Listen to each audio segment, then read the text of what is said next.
L'Éternel ne regarde pas à ce à quoi l'homme regarde. L'homme regarde à l'apparence, mais l'Éternel regarde au cœur, selon premier livre de Samuel chapitre 16, verset 7. Et si aujourd'hui, tout ce que tu ressens sur toi-même était faux? Et si cette impression silencieuse que Dieu est déçu de toi ne venait pas de lui, mais d'une voix plus sombre qui cherche à t'éloigner de sa vérité? Toi qui écoutes ce message, peut-être que tu te juges durement. Peut-être que tu repasses sans cesse tes erreurs, tes chutes, tes manquements. Mais Dieu ne te voit pas comme tu te vois. Reste jusqu'à la fin, car ce que tu vas entendre peut restaurer ton âme et transformer ta relation avec lui. Si ce message touche déjà ton cœur, prends un instant pour aimer cette vidéo et abonne-toi à Lumière en Christ afin de ne jamais manquer ce que Dieu veut te révéler. Et écris en commentaire: je refuse de croire que Dieu est déçu de moi. Aujourd'hui, tu vas découvrir ce que Dieu voit réellement en toi, au-delà de tes faiblesses, au-delà de tes combats, au-delà même de tes doutes. Dans les Écritures, Dieu ne révèle jamais un regard basé sur la condamnation pour ceux qui se tournent vers lui, mais un regard profondément ancré dans la grâce et la restauration. Dans Romains chapitre 8, verset 1, il est écrit qu'il n'y a maintenant aucune condamnation pour ceux qui sont en Jésus-Christ, une déclaration puissante qui vient renverser toutes les pensées accusatrices. Pourtant, beaucoup vivent comme si Dieu les observait avec déception constante, oubliant que Jésus lui-même a accueilli les pécheurs, les brisé, les rejeté, sans jamais les écraser sous le poids de leurs fautes. Regarde Pierre après son reniement, regarde David après ses chutes, regarde le fils prodigue revenant vers son père selon Luc chapitre 15. Aucun d'eux n'a été accueilli par le rejet, mais par un amour qui restaure et relève. Cette vérité est souvent mal comprise aujourd'hui, car le monde confond correction divine et rejet, discipline et abandon. Mais Dieu ne corrige jamais pour détruire, il corrige pour reconstruire. Et derrière chaque regard de Dieu se cache une intention de salut, de transformation et de destinée. Avant d'aller plus loin, laisse ton cœur s'ouvrir à ce que Dieu veut te révéler maintenant, car ce que tu crois sur toi-même peut être brisé en un instant par sa vérité. Tu penses qu'il est déçu, mais aujourd'hui, tu vas découvrir ce que son regard contemple réellement. Le premier secret spirituel dévoilé que tu dois comprendre est que Dieu ne fixe pas son regard sur ta chute, mais sur la direction de ton cœur. Et cette vérité vient bouleverser tout ce que tu pensais savoir sur ton état devant lui. Tu vis peut-être avec ce poids invisible qui te pousse à croire que chaque erreur t'éloigne de Dieu, que chaque faiblesse confirme que tu es en train de le décevoir. Mais la parole déclare, dans Psaume, chapitre 37, verset 23, que l'Éternel affermit les pas de l'homme et qu'il prend plaisir à sa voie, même si cet homme tombe. Cela signifie que Dieu n'est pas surpris par tes luttes, il n'est pas choqué par tes combats intérieurs, il voit au-delà, il regarde la trajectoire de ton âme. Lorsque Pierre a renié Jésus, tout semblait perdu, mais Jésus ne s'est pas arrêté à cet instant de faiblesse. Il a vu celui qui allait se relever et devenir une colonne pour l'Église. Ce regard divin est différent du tien, car là où tu vois une chute définitive, Dieu voit un processus de transformation. Peut-être que tu es dans une saison où tu te relèves difficilement, où tu luttes contre des pensées, des habitudes ou des regrets. Mais si ton cœur cherche encore Dieu, alors son regard sur toi est rempli d'espérance. Dieu ne mesure pas ton amour à l'absence de chute, mais à ta capacité à revenir vers lui. Comme le fils prodigue dans Luc chapitre 15, ce n'est pas la distance parcourue dans l'erreur qui a marqué le cœur du Père, mais le moment où le Fils a décidé de revenir. Et aujourd'hui, Dieu voit ce retour en toi, même s'il est encore fragile, même s'il est silencieux. Il voit ce combat intérieur que personne ne remarque. Il voit ces prières que tu fais parfois sans mots. Il voit cette lutte pour rester debout, alors que tout en toi veut t'abandonner. Et ce regard n'est pas un regard de déception. C'est un regard d'un Père qui croit encore en toi, qui sait ce qu'il a déposé en toi, et qui attend avec patience que cette semence porte du fruit. Alors dis-moi, ton cœur se détourne-t-il vraiment de Dieu? Ou est-ce simplement que tu es en train d'apprendre à marcher malgré tes chutes? Le deuxième secret spirituel dévoilé que tu dois recevoir est que Dieu ne t'identifie jamais à ton péché, mais à l'identité qu'il a déposée en toi en Christ. Et cette vérité est essentielle pour briser le cycle de la honte. Trop souvent, tu te définis par tes erreurs, tu te regardes à travers le prisme de tes fautes passées, et cela crée en toi une distance avec Dieu qui n'existe pas réellement. Pourtant, 2 Corinthiens chapitre 5 verset 17 déclare que si quelqu'un est en Christ, il est une nouvelle créature. Les choses anciennes sont passées, toutes choses sont devenues nouvelles. Cela signifie que Dieu ne te voit pas comme un ensemble de fautes accumulées, mais comme une œuvre en cours de restauration. Regarde encore l'histoire de la femme adultère dans Jean chapitre 8. Tous étaient prêts à la condamner. Mais Jésus a posé un regard différent, un regard qui n'a pas ignoré le péché, mais qui a refusé de réduire cette femme à son erreur. Il lui a dit de ne plus pécher, mais il ne l'a pas rejetée. Cela révèle que Dieu ne ferme pas les yeux sur tes faiblesses, mais il refuse de te définir par elles. Lorsque tu continues à te voir comme quelqu'un de brisé, indigne ou rejeté, tu acceptes une identité que Dieu n'a jamais validée. Et c'est là que beaucoup tombent dans un piège spirituel, car ils pensent que leur état intérieur reflète la vérité divine, alors qu'ils reflètent simplement leur perception humaine. Dieu, lui, voit ce que tu es appelé à devenir. Il voit le fils, la fille, le témoin, le serviteur, la lumière que tu es destiné à être. Même lorsque tu ne te reconnais plus toi-même, Dieu te reconnaît. Même lorsque tu te sens éloigné, il te voit encore comme proche, car ton identité en Christ ne dépend pas de ton ressenti, mais de sa promesse. Et tant que tu restes attaché à lui, même faiblement, cette identité reste vivante en toi, prête à se manifester. Alors pourquoi continuer à porter une étiquette que Dieu n'a jamais écrite sur ta vie? Le troisième secret spirituel dévoilé que tu dois intégrer profondément est que Dieu transforme même tes erreurs en instruments de croissance, et que rien dans ta vie n'est inutile lorsqu'il en prend le contrôle. Peut-être que certaines décisions que tu as prises te hantent encore. Peut-être que tu regrettes des choix qui semblent t'avoir laissé des traces irréversibles. Mais Romains chapitre 8 verset 28 affirme que toute chose concourt au bien de ceux qui aiment Dieu. Cela ne signifie pas que tout ce que tu fais est bon, mais que Dieu a la capacité de transformer même ce qui était mauvais en un terrain de restauration. Regarde Joseph vendu par ses frères, trahi, oublié, humilié, et pourtant il déclare plus tard que ce que les hommes avaient voulu pour le mal, Dieu l'a changé en bien.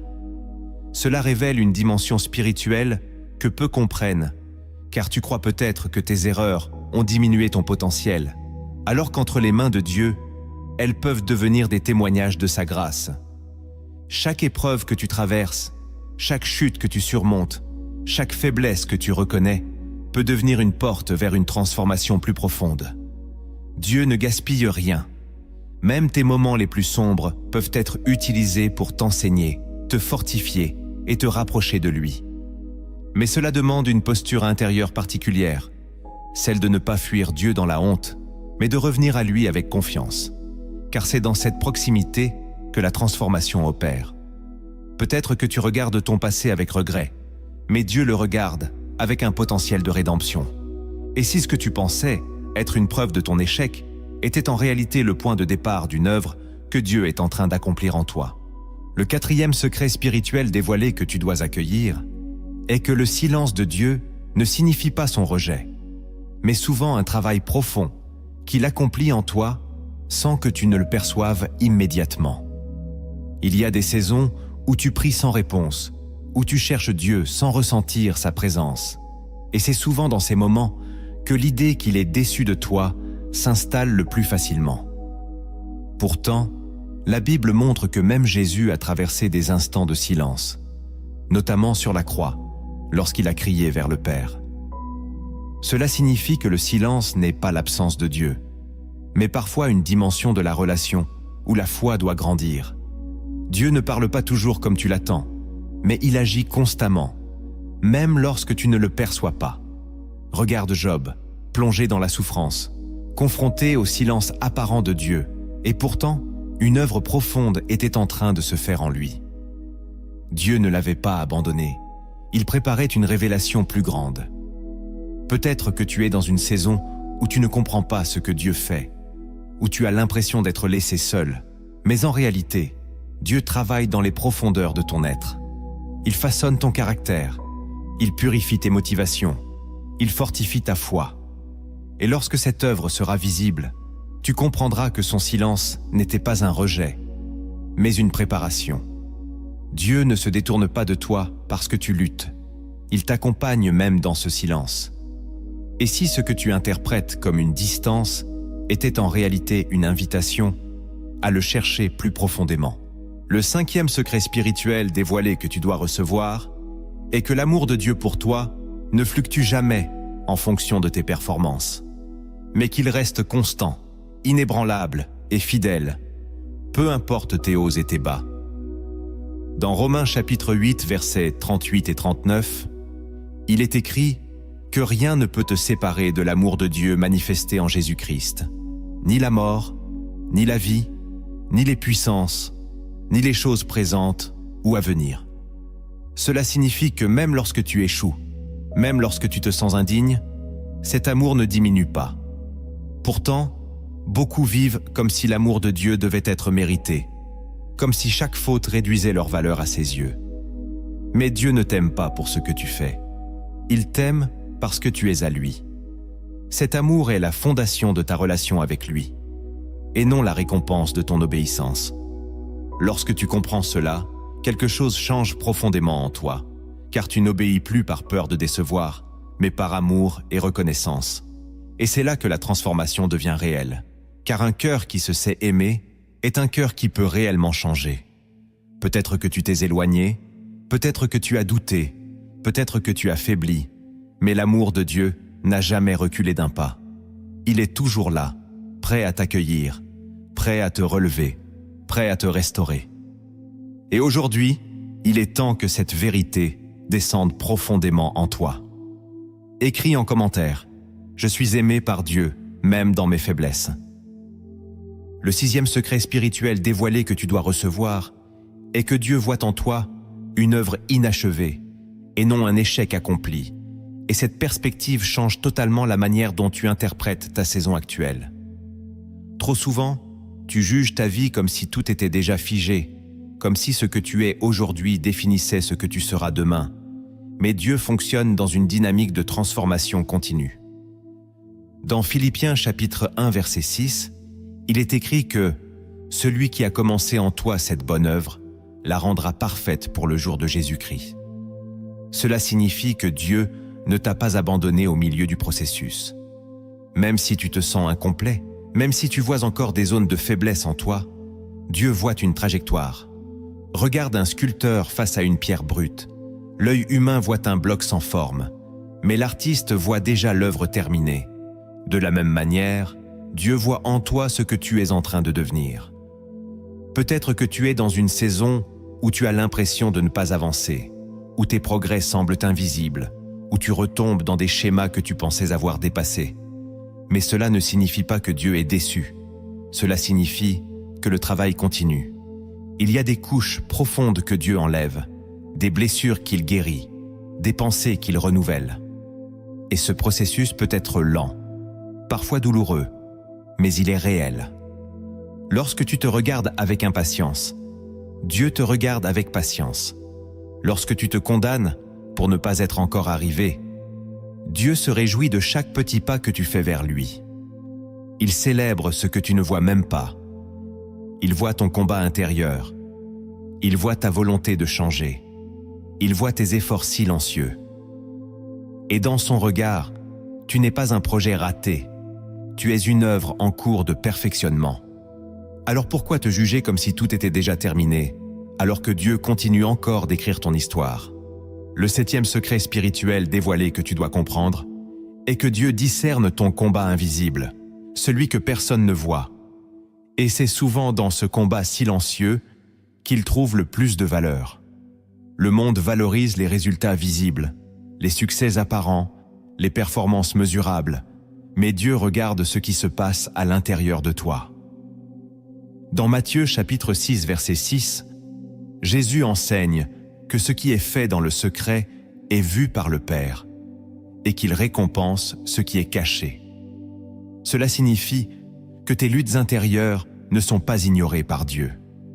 Peut-être que tu combats des pensées, des tentations, des peurs, des habitudes que personne autour de toi ne soupçonne, et tu as parfois l'impression que ces batailles sont inutiles parce qu'elles ne produisent pas immédiatement de résultats visibles. Mais Dieu voit chaque résistance, chaque effort pour ne pas abandonner, chaque décision de rester fidèle, même lorsque c'est difficile. Regarde encore Joseph en Égypte, loin des regards, fidèle dans l'ombre, refusant de céder à la tentation. Et Dieu voyait tout cela. Ce combat intérieur forge ton caractère et prépare ta destinée. Lorsque tu choisis de résister alors que tu pourrais céder, lorsque tu continues à prier alors que tu te sens vide, lorsque tu te relèves encore après être tombé, Dieu considère cela comme une victoire.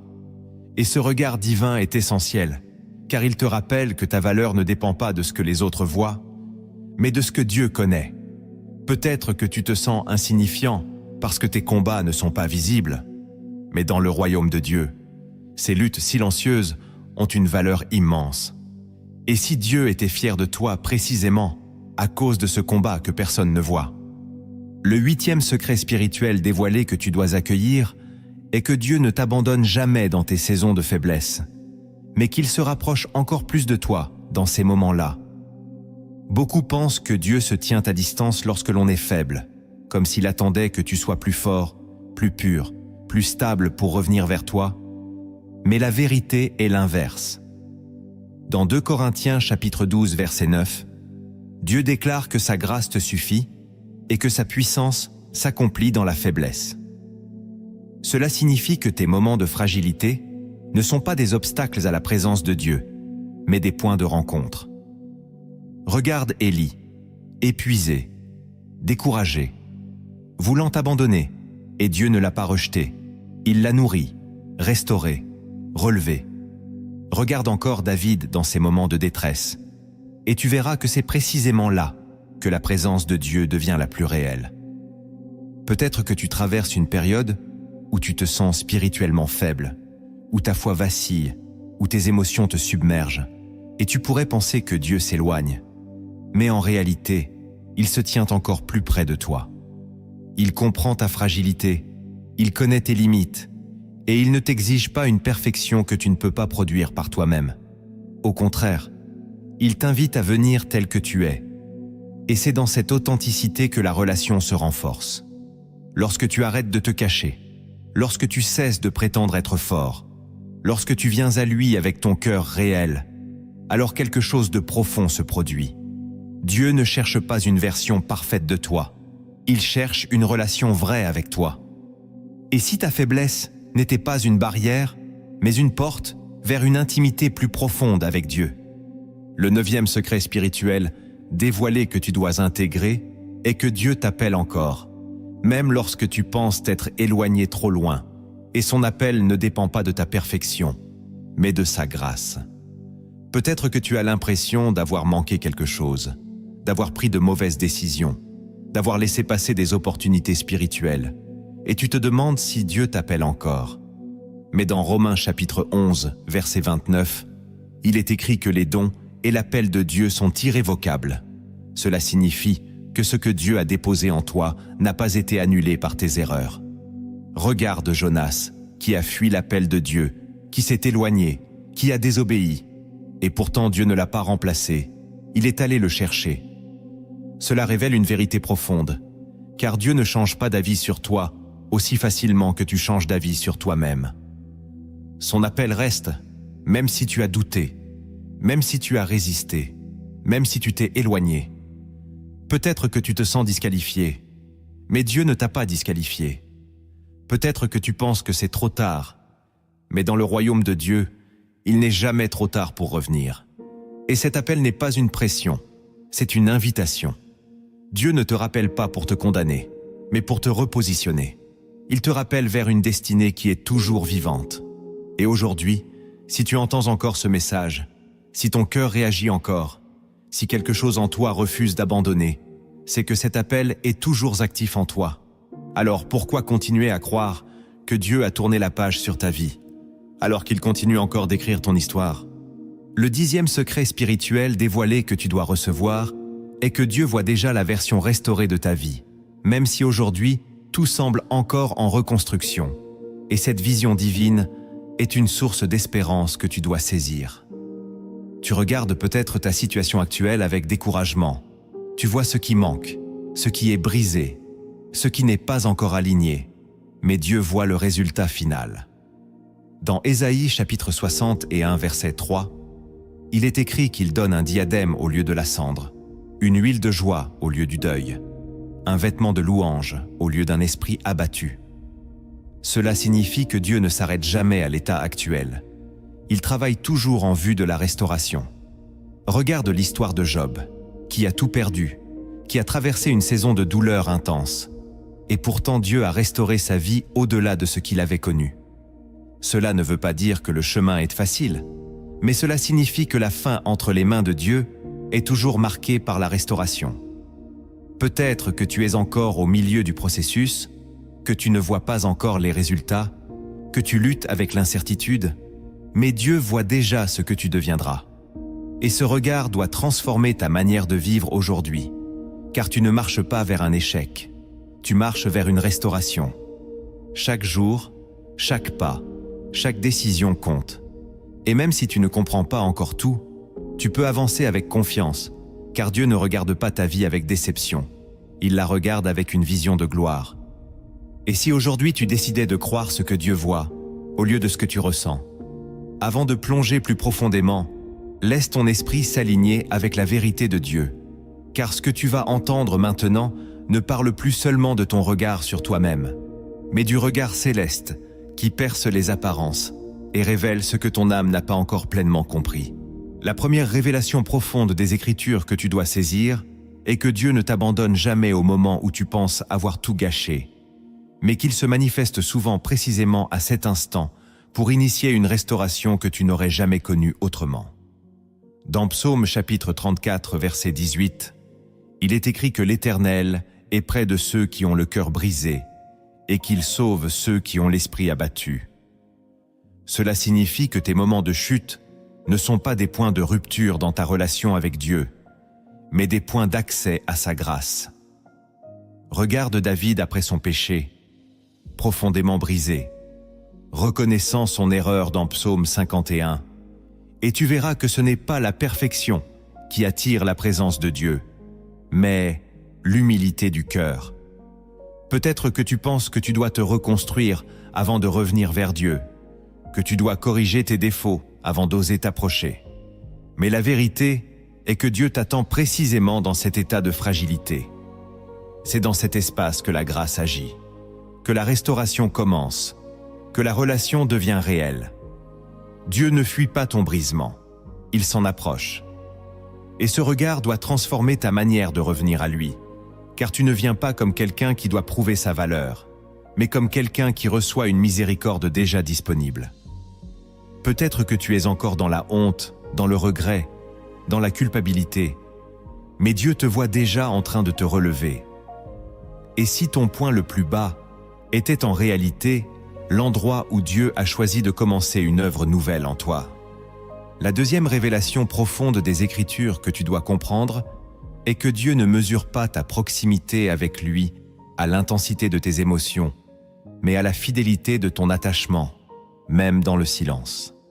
Tu peux parfois te sentir éloigné, vide, déconnecté, et interpréter cela comme une preuve que Dieu s'est retiré. Mais les émotions ne sont pas toujours un indicateur fiable de la réalité spirituelle.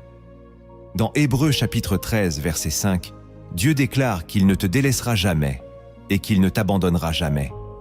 Cela signifie que même lorsque tu ne ressens rien, sa présence demeure. Regarde les disciples sur la mer agitée, paniqués, pensant que tout était perdu, alors que Jésus était là, même s'il semblait silencieux. De la même manière, Dieu peut être présent dans ta vie sans que tu le ressentes pleinement. Et cette vérité est essentielle, car elle te pousse à développer une foi qui ne dépend pas de tes sensations, mais de la parole. Peut-être que tu attends de ressentir Dieu pour croire qu'il est proche. mais Dieu t'invite à croire en sa présence même lorsque tes émotions sont instables. C'est dans ces moments que la foi devient mature, que la relation devient solide. Tu apprends à rester attaché à Dieu, non pas parce que tu ressens quelque chose, mais parce que tu sais qu'il est là. Et ce choix intérieur a une valeur immense aux yeux de Dieu. Alors, au lieu de te juger à travers tes émotions fluctuantes, pourquoi ne pas t'ancrer dans la certitude que Dieu ne s'est jamais éloigné de toi? La troisième révélation profonde des Écritures que tu dois intégrer est que Dieu utilise souvent les saisons d'incompréhension pour te détacher de ce qui t'empêche de grandir, même si sur le moment cela te semble injuste ou douloureux. Dans Proverbes chapitre 3 versets 5 et 6, il est écrit de te confier en l'Éternel de tout ton cœur et de ne pas t'appuyer sur ta propre intelligence. Cela signifie que certaines choses que tu vis ne peuvent pas être comprises immédiatement, mais qu'elles participent à un processus plus grand. Regarde Abraham, appelé à partir sans savoir où il allait, traversant des saisons d'attente, d'incertitude, et pourtant Dieu formait en lui une foi profonde. Peut-être que tu es dans une période où tu ne comprends pas ce que Dieu fait, où certaines portes se ferment, où certaines prières semblent sans réponse, mais cela ne signifie pas que Dieu est déçu de toi. Cela signifie qu'il travaille à un niveau que tu ne perçois pas encore. Il te détache de certaines dépendances, il te repositionne, il purifie tes motivations. Et même si cela est inconfortable, cela est nécessaire pour te préparer à ce qui vient. Dieu ne te laisse pas dans la confusion sans but, il t'emmène vers une clarté future. Et si au lieu de résister à ce que tu ne comprends pas, tu décidais de faire confiance à celui qui voit déjà la suite de ton chemin. La quatrième révélation profonde des Écritures que tu dois accueillir est que Dieu ne te compare jamais aux autres, mais qu'il travaille avec toi de manière unique, selon le rythme et la profondeur de ton histoire. Dans Galates chapitre 6 verset 4, il est écrit que chacun doit examiner ses propres œuvres, sans se comparer aux autres. Pourtant, tu peux facilement tomber dans ce piège. Regarder les progrès des autres, leurs témoignages, leurs victoires, et te sentir en retard, insuffisant ou disqualifié. Mais Dieu ne te regarde pas à travers le parcours de quelqu'un d'autre. Regarde Pierre et Jean, deux disciples proches de Jésus, mais avec des parcours différents, des appels distincts. Jésus n'a jamais demandé à Pierre de devenir Jean, ni à Jean de devenir Pierre. Et de la même manière, Dieu ne te demande pas d'imiter quelqu'un d'autre, mais de devenir pleinement qui il t'a appelé à être. Peut-être que ton chemin est plus lent, plus complexe, plus intérieur, mais cela ne signifie pas qu'il est moins précieux.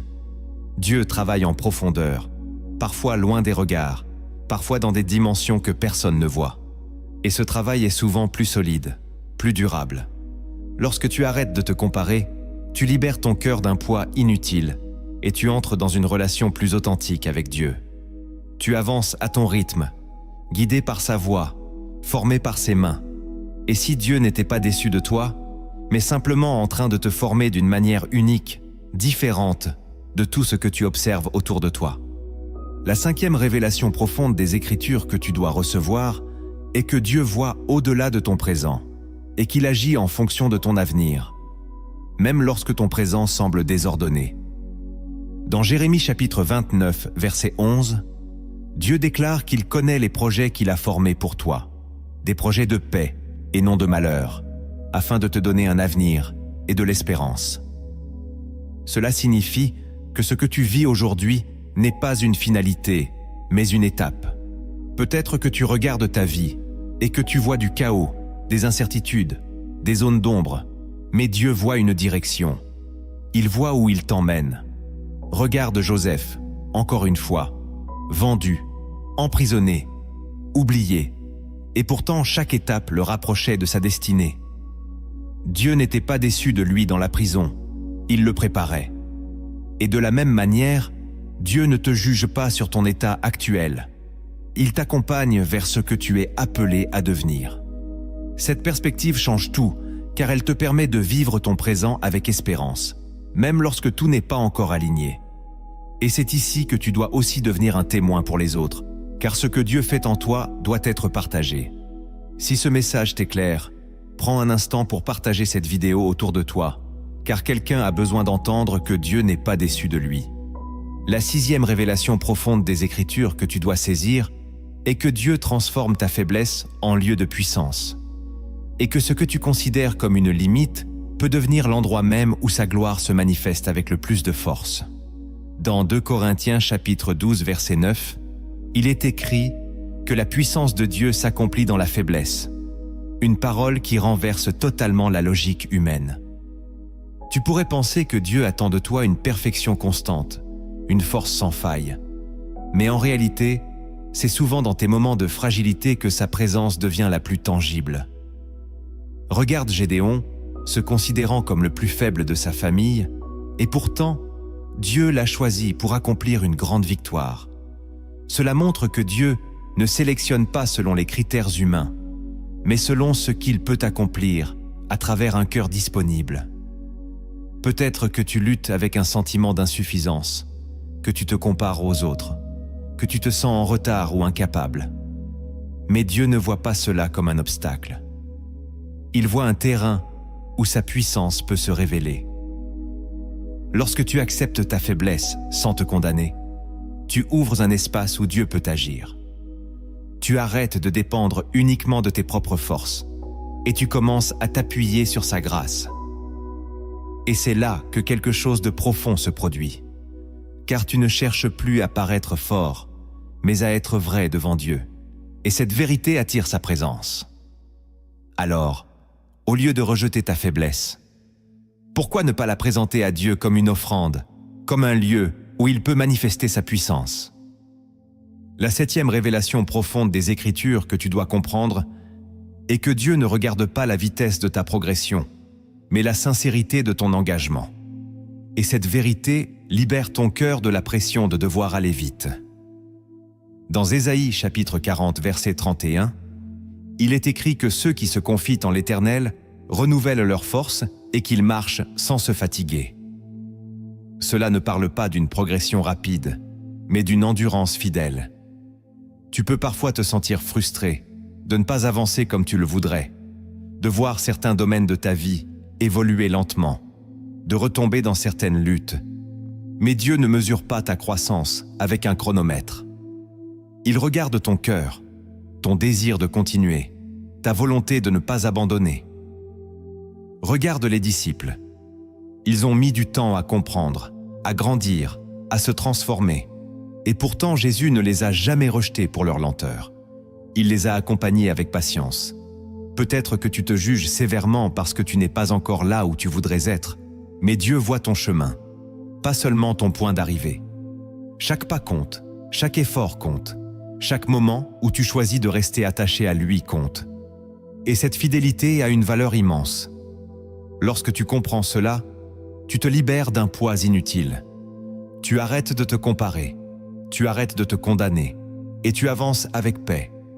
Et si Dieu n'était pas déçu de ton rythme, mais profondément touché par ta persévérance silencieuse? La 8e révélation profonde des Écritures que tu dois accueillir est que Dieu utilise même tes saisons d'attente pour préparer quelque chose de plus grand, et que ce qui semble être un retard est souvent une protection ou une formation. Dans Ecclésiaste chapitre 3 verset 11, il est écrit que Dieu fait toutes choses belles en son temps. Cela signifie que le timing divin est différent du tien. Tu peux parfois ressentir de l'impatience, te demander pourquoi certaines choses prennent du temps, pourquoi certaines portes ne s'ouvrent pas encore, mais Dieu voit plus loin. Regarde Sarah et Abraham, attendant la promesse, traversant des années de silence et d'attente. Et pourtant Dieu n'avait pas oublié. Il préparait le moment juste. Peut-être que tu es dans une saison où tu attends une réponse, une direction, une percée. Et cette attente peut te faire croire que Dieu est distant ou déçu. Mais en réalité, il travaille en profondeur. Il prépare ton cœur. Il ajuste certaines choses. Il aligne les circonstances. Et lorsque le moment sera venu, tu comprendras que cette attente n'était pas une perte de temps, mais une étape essentielle. Dieu ne te retarde pas pour te frustrer. Il te prépare pour te préserver. Et si ce que tu interprètes comme un blocage était en réalité une protection divine en train de s'accomplir dans ta vie, La 9e révélation profonde des Écritures que tu dois intégrer est que Dieu voit ta fidélité dans les petites choses et que ce que tu fais dans l'ombre a une valeur éternelle même si personne ne le remarque. Dans Luc chapitre 16, verset 10, il est écrit que celui qui est fidèle dans les petites choses est aussi fidèle dans les grandes.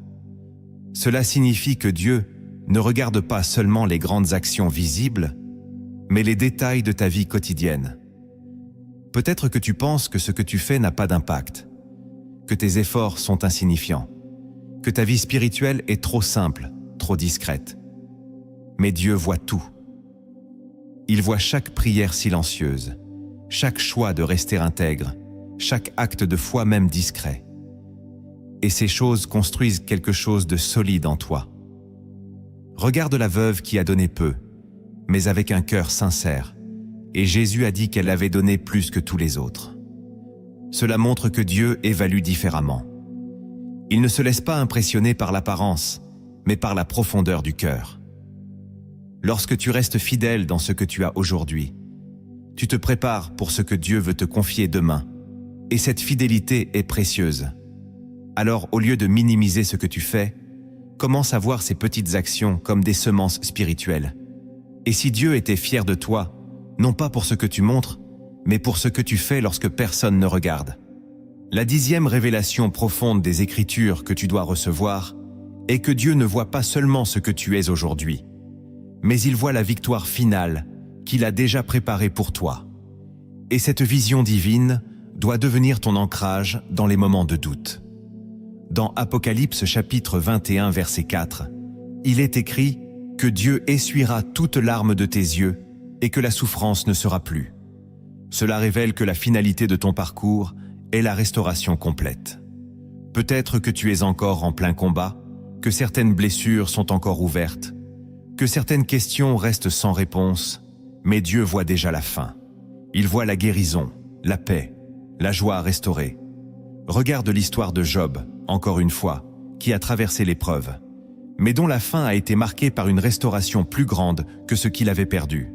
Cela ne veut pas dire que le chemin est facile, mais cela signifie qu'il est porteur d'espérance. Dieu ne t'accompagne pas vers une impasse, mais vers une victoire. Et même si aujourd'hui tu ne vois qu'une partie du chemin, tu peux avancer avec confiance, car Dieu voit l'ensemble.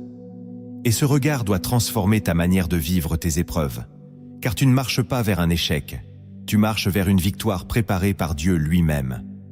Et si aujourd'hui tu choisissais de croire cette vision, même lorsque tes émotions te disent le contraire, maintenant que ton regard commence à s'aligner avec celui de Dieu, il est temps de passer d'une compréhension intérieure à une marche concrète, car ce que Dieu révèle doit être vécu. Ce que tu vas découvrir maintenant ne sont pas de simples idées, mais des chemins réels pour transformer ta relation avec lui. Le premier chemin d'obéissance intérieure que tu dois emprunter est celui de revenir à Dieu tel que tu es, sans attendre d'être parfait. Et cette démarche demande un courage spirituel profond, car elle te confronte directement à la vérité de ton état intérieur. Tu as peut-être appris à cacher tes faiblesses, à te présenter devant Dieu avec une image plus acceptable, à masquer certaines zones de ta vie par honte ou par peur d'être rejeté, mais Dieu ne t'appelle pas à jouer un rôle devant lui. Dans Psaume chapitre 50 et 1 verset 17, il est écrit que le sacrifice qui plaît à Dieu, c'est un esprit brisé et un cœur contrit.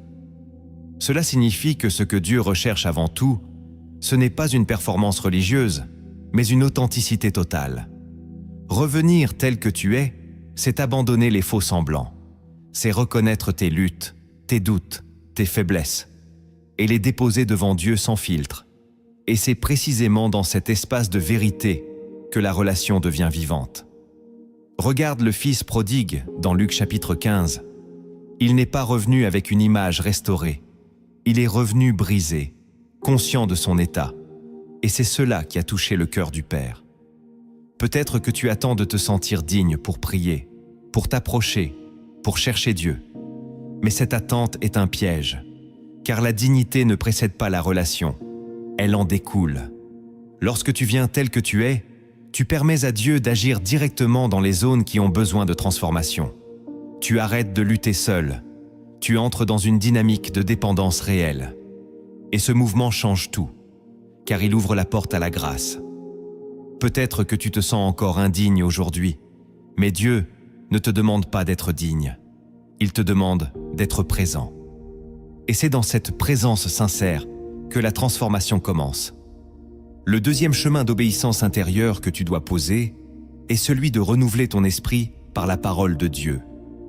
Car tant que tes pensées restent alignées avec la condamnation, tu ne pourras pas pleinement recevoir le regard de Dieu sur ta vie. Dans Romains chapitre 12, verset 2, il est écrit que tu dois être transformé par le renouvellement de ton intelligence, afin de discerner la volonté de Dieu. Cela signifie que la transformation ne commence pas seulement dans tes actions, mais dans ta manière de penser. Peut-être que tu vis avec des pensées répétitives qui te jugent, qui te rappellent constamment tes erreurs, qui te font croire que tu es insuffisant ou rejeté. Et ces pensées finissent par influencer ta relation avec Dieu. Mais la parole vient briser ces mensonges. Elle te rappelle qui tu es en Christ. Elle te montre comment Dieu te voit réellement. Elle remplace la condamnation par la vérité. Renouveler ton esprit, ce n'est pas lire la Bible de manière superficielle. C'est laisser la parole pénétrer profondément en toi, transformer tes perceptions, corriger tes croyances. C'est un processus quotidien, parfois lent, mais puissant. Chaque verset que tu médites devient une semence. Chaque vérité que tu acceptes devient une base nouvelle. Et progressivement, ton regard sur toi-même change. Tu commences à te voir comme Dieu te voit. Et ce changement intérieur a un impact direct sur ta manière de vivre, car tu n'agis plus à partir de la honte, mais à partir de l'identité. Peut-être que tes pensées te disent encore que Dieu est déçu de toi, mais la parole te dit autre chose. Et c'est à toi de choisir quelle voie tu décides de croire. Le troisième chemin d'obéissance intérieure que tu dois suivre est celui d'accepter le processus de transformation sans te condamner pendant le chemin. Car Dieu ne te demande pas d'être parfait instantanément, mais d'être engagé dans une progression sincère. Dans Proverbes chapitre 24, verset 16, il est écrit que le juste tombe 7 fois et se relève. Cela signifie que la chute fait partie du processus, mais qu'elle ne définit pas ton identité. Pourtant, tu peux être dur avec toi-même, te juger sévèrement à chaque erreur, te décourager lorsque tu vois que tu n'as pas encore changé comme tu l'aurais voulu. Mais cette attitude crée une pression qui étouffe la croissance. Dieu, lui, travaille avec patience. Il te relève, il t'enseigne, il t'accompagne. Accepter le processus, c'est comprendre que la transformation prend du temps, que certaines choses se font progressivement, que Dieu agit en profondeur. Cela ne signifie pas que tu dois rester passif, mais que tu dois avancer sans te condamner. Chaque fois que tu tombes et que tu te relèves, tu avances. Chaque fois que tu reconnais une faiblesse et que tu la confies à Dieu, tu progresses. Et ce regard change ta manière de vivre tes échecs, car tu ne les vois plus comme des preuves de ton incapacité, mais comme des étapes dans ton apprentissage. Peut-être que tu aurais voulu être déjà libéré de certaines choses, mais Dieu travaille encore en toi. Et ce travail a de la valeur, même s'il n'est pas encore visible. Le quatrième chemin d'obéissance intérieure que tu dois embrasser est celui de rester fidèle dans les petites choses, car c'est dans ces détails que se construit une vie spirituelle solide et durable. Dans Luc chapitre 16, verset 10, il est écrit que celui qui est fidèle dans les petites choses est aussi fidèle dans les grandes. Cela signifie que ta croissance ne dépend pas seulement des grands moments spirituels, mais de ta constance dans les gestes simples du quotidien. Peut-être que tu attends une grande transformation, une expérience marquante, une révélation spectaculaire. Mais Dieu agit souvent dans la simplicité. Une prière sincère, un moment de méditation, un choix d'intégrité, un acte d'amour discret, tout cela a une valeur immense. Et c'est dans cette fidélité que quelque chose se construit en toi. Tu développes une relation stable avec Dieu. Tu apprends à marcher avec lui jour après jour.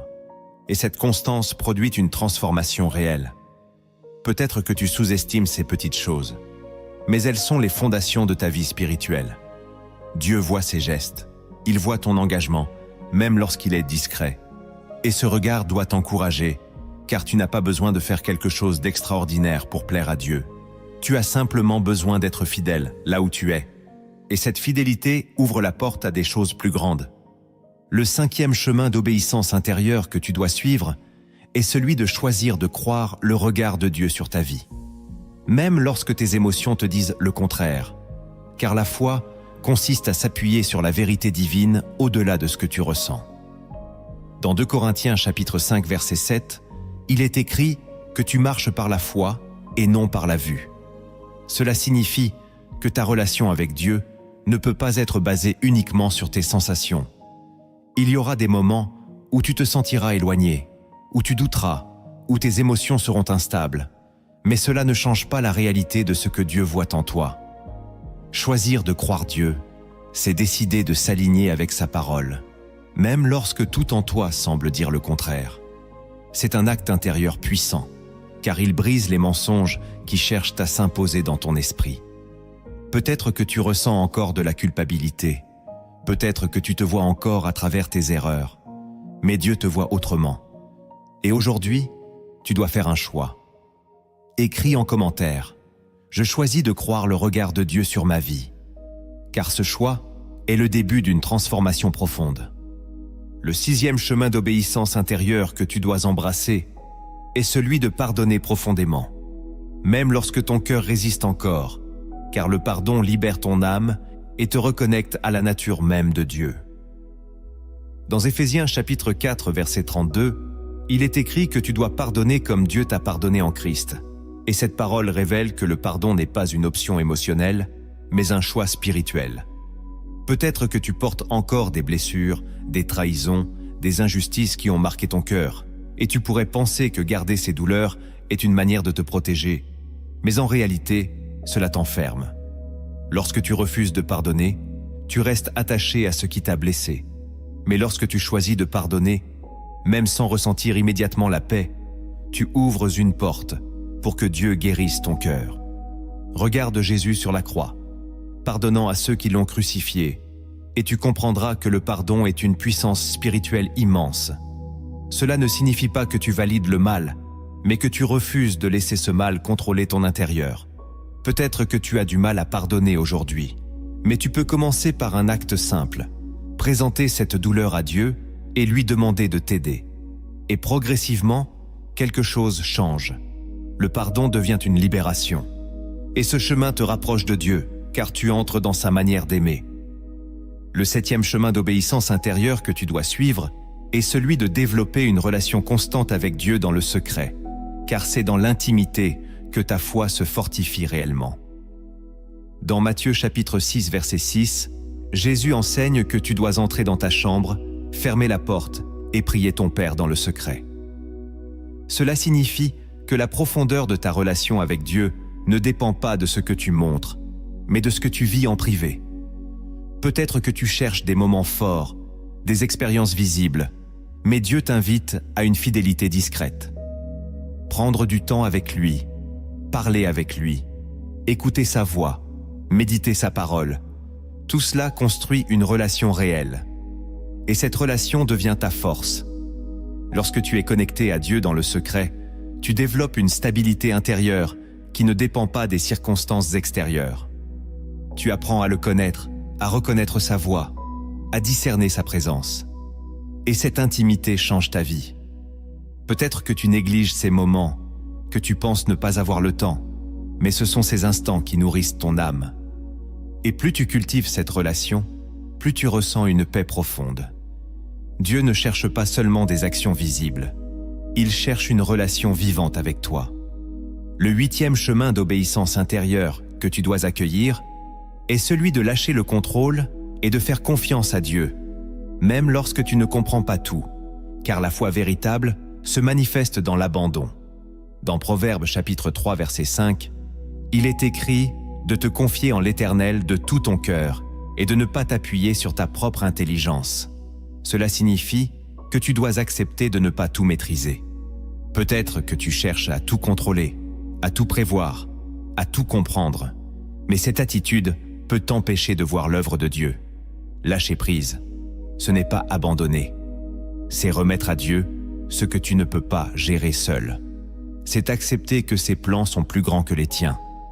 Regarde Abraham, appelé à quitter ce qu'il connaissait, à avancer sans tout comprendre, et pourtant Dieu l'a conduit. Peut-être que tu es dans une situation où tu ne vois pas la suite, où tu te sens incertain, mais Dieu t'invite à lui faire confiance. Et ce choix te libère, car tu ne portes plus seul le poids de ton avenir. Tu avances avec foi, en sachant que Dieu dirige tes pas. Le 9e chemin d'obéissance intérieure que tu dois intégrer est celui de persévérer malgré les épreuves, car c'est dans la constance que ta foi devient solide et mature. Dans Jacques chapitre 1 verset 12, il est écrit que celui qui persévère dans l'épreuve est heureux, car il recevra la couronne de vie. Cela signifie que les difficultés que tu rencontres ne sont pas des signes d'abandon, mais des opportunités de croissance. Peut-être que tu traverses une saison difficile, que tu es fatigué, découragé, tenté d'abandonner, mais c'est précisément dans ces moments que ta foi se renforce. Chaque fois que tu continues, que tu tiens bon, que tu refuses de renoncer, tu développes une force intérieure. Regarde Job, persévérant malgré la souffrance, et tu verras que sa foi a été éprouvée mais aussi renforcée. Dieu voit ta persévérance, il voit ton endurance, et cela a une valeur immense. Peut-être que tu ne vois pas encore les résultats, mais ta fidélité prépare quelque chose de plus grand. Le 10e chemin d'obéissance intérieure que tu dois suivre est celui de témoigner de ce que Dieu fait dans ta vie, car ton témoignage peut devenir une source de vie pour d'autres. Dans Apocalypse chapitre 12 verset 11, il est écrit qu'ils ont vaincu à cause du sang de l'agneau et à cause de la parole de leur témoignage. Cela signifie que ce que Dieu fait en toi ne doit pas rester caché. Peut-être que tu penses que ton histoire n'est pas importante, que ton parcours est trop simple ou trop imparfait, mais Dieu peut l'utiliser. Lorsque tu partages ce que tu vis, tu encourages, tu inspires, tu fortifies la foi des autres. Et cela donne un sens plus profond à ton parcours. Dieu ne t'a pas restauré seulement pour toi, mais aussi pour que tu deviennes une lumière pour ceux qui en ont besoin. Alors, n'aie pas peur de parler, de partager, de témoigner. Car ce que tu as vécu peut transformer la vie de quelqu'un d'autre. Avant de conclure cette transformation, laisse-moi te raconter une histoire inspirée des cieux, une parabole qui porte en elle une vérité profonde que ton cœur doit saisir, car parfois Dieu parle à ton âme à travers des images simples pour révéler des réalités éternelles que ton esprit n'avait pas encore comprises. Il y avait un homme qui vivait dans un village isolé, entouré de collines sèches et de chemins poussiéreux, et cet homme portait en lui un poids invisible que personne ne pouvait voir. Chaque jour, il marchait avec la sensation d'avoir échoué sa vie, convaincu qu'il avait déçu Dieu à cause de ses erreurs passées, de ses décisions imparfaites et de ses occasions manquées. Il regardait les autres habitants du village avec un mélange d'envie et de honte, persuadé qu'ils étaient plus proches de Dieu que lui. Un jour, alors que son cœur était particulièrement lourd, il décida de quitter le village pour chercher Dieu dans les montagnes, pensant qu'il devait s'éloigner pour se purifier avant de revenir vers lui. Il marcha pendant des heures, sous un soleil brûlant, jusqu'à atteindre une vallée silencieuse où se trouvait un vieil homme assis près d'une source d'eau claire. L'homme s'approcha, fatigué, et demanda d'une voix tremblante s'il connaissait le chemin pour trouver Dieu. Le vieil homme le regarda longuement, puis lui répondit que Dieu n'était pas caché dans les montagnes, mais qu'il l'attendait déjà là où il était. Troublé, l'homme expliqua qu'il ne pouvait pas revenir ainsi, qu'il devait d'abord se réparer, changer, devenir digne. Le vieil homme se leva lentement et l'invita à regarder son reflet dans l'eau de la source. L'homme vit son visage fatigué, marqué par la honte, et baissa les yeux. Mais le vieil homme lui dit de regarder encore, et à mesure que l'homme fixait l'eau, il eut l'impression étrange que son reflet changeait, comme si une lumière douce apparaissait derrière son image. Il recula, surpris, mais le vieil homme lui dit que ce qu'il voyait n'était pas une illusion, mais le regard de Dieu sur lui. Il lui expliqua que Dieu ne le voyait pas tel qu'il se voyait lui-même, mais tel qu'il était en train de devenir. L'homme resta silencieux, bouleversé, car il n'avait jamais imaginé que Dieu pouvait voir autre chose que ses fautes. Le vieil homme continua en disant que tant qu'il continuerait à fuir Dieu pour se réparer seul, il resterait perdu. Mais s'il acceptait de revenir tel qu'il était, Dieu commencerait une œuvre en lui. L'homme s'assit alors près de la source, les yeux remplis de larmes, et pour la première fois, il parla à Dieu sans masque, sans justification, sans peur. Et dans ce moment simple, quelque chose en lui se brisa, mais ce n'était pas une destruction, c'était une libération. Il comprit que Dieu ne l'avait jamais quitté, qu'il attendait simplement qu'il revienne.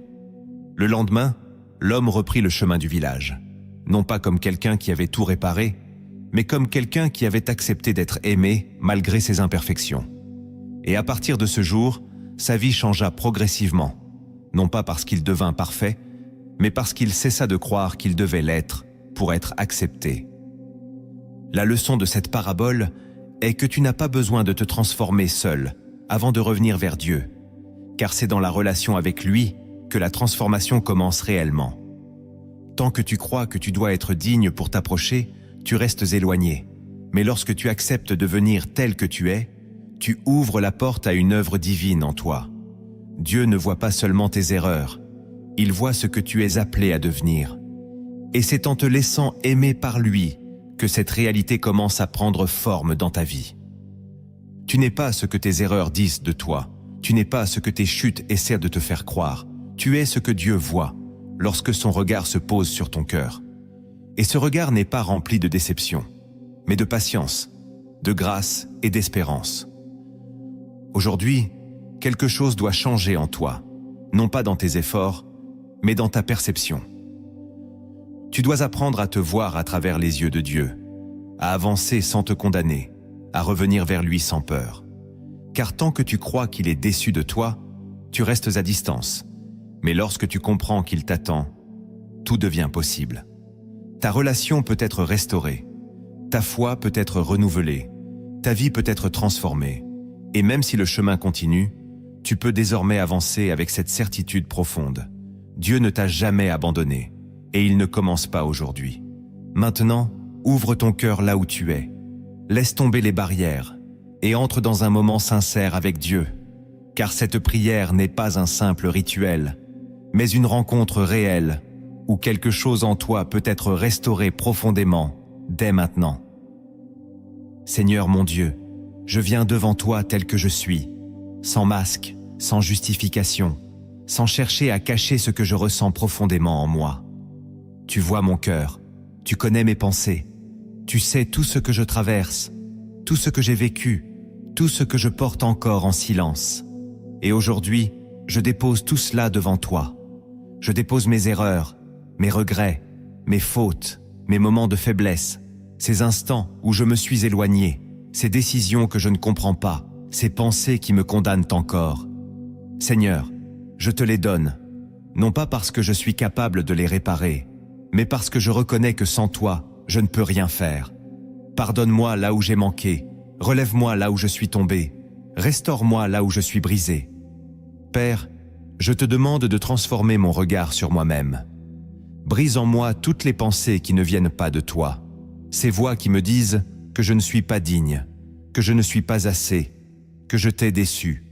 Remplace ces mensonges par ta vérité. Rappelle-moi que tu es un Dieu de grâce, un Dieu de miséricorde, un Dieu qui restaure et qui relève. Aide-moi à comprendre que ton amour pour moi ne dépend pas de mes performances, mais de ta nature fidèle et immuable. Enseigne-moi à recevoir cet amour, même lorsque je ne le ressens pas, même lorsque mes émotions me trompent. Seigneur, viens toucher les profondeurs de mon âme. Là où il y a encore de la honte, viens apporter ta paix. Là où il y a de la culpabilité, viens apporter ton pardon. Là où il y a de la peur, viens apporter ta sécurité. Guéris mes blessures invisibles, celles que personne ne voit, celles que je porte depuis longtemps. Tu es le Dieu qui restaure les cœurs brisés. Alors je t'invite à faire cette œuvre en moi aujourd'hui. Apprends-moi à revenir vers toi chaque jour, non pas avec peur, mais avec confiance. Donne-moi la force de te chercher même lorsque c'est difficile, même lorsque je ne comprends pas tout. Aide-moi à rester fidèle dans les petites choses, à marcher avec toi dans le secret, à développer une relation vraie et profonde avec ta présence. Je veux te connaître davantage, entendre ta voix, ressentir ta paix. Seigneur, je te remets aussi mon avenir, mes projets, mes inquiétudes. Tout ce que je ne contrôle pas, je te le confie. Apprends-moi à lâcher prise, à te faire confiance, à croire que tu es en train de travailler même lorsque je ne vois rien. Je refuse de croire que tu es déçu de moi.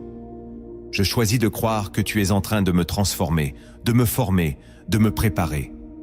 Remplis-moi de ton esprit, renouvelle mes forces, restaure ma foi.